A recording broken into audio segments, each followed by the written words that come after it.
बार मौका मांग रहे हैं, अगर होंगे विधायक बनेंगे तो हम तो करवाएंगे किसी तरीके से। सत्ता में बैठे लोग कह रहे हैं।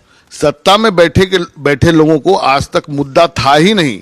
जब से जनस्वराज पार्टी, हमारे जो सूत्रधार प्रशांत किशोर जी हैं, उन्होंने मुद्दा उठाया है, तो उन्हीं सब मुद्दों को अन्य पार्टियां भी अपना मुद्दा बना रही है। जैसे पलायन का मुद्दा, आज तक बिहार में 20 बरस हो गया, किसी को दिखा नहीं कि यहाँ के बच्चे, यहाँ के जो नौजवान है बाहर कमाने के दृष्टिकोण से जा रहे हैं। पढ़ाई के वजह से यहाँ से पलायन हो रहा है, स्वास्थ्य की वजह से यहाँ पलायन हो रहा है, बिहार से लोग जा रहे हैं। तो ये सब मुद्दा पहले नहीं दिख रहा था।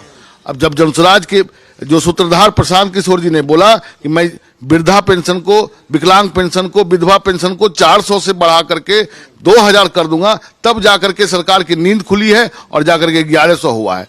तब जाकर के सरकार की नींद खुली है तो यहाँ बिजली फ्री होने लगा है।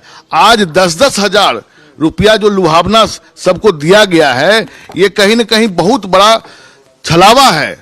पूरे आम जनता के साथ में ये छलावा हो रहा है। उनको बताया नहीं जा रहा है ये पैसा किस मध्य में आया है और कितना सूद लगेगा, कितना ब्याज लगेगा।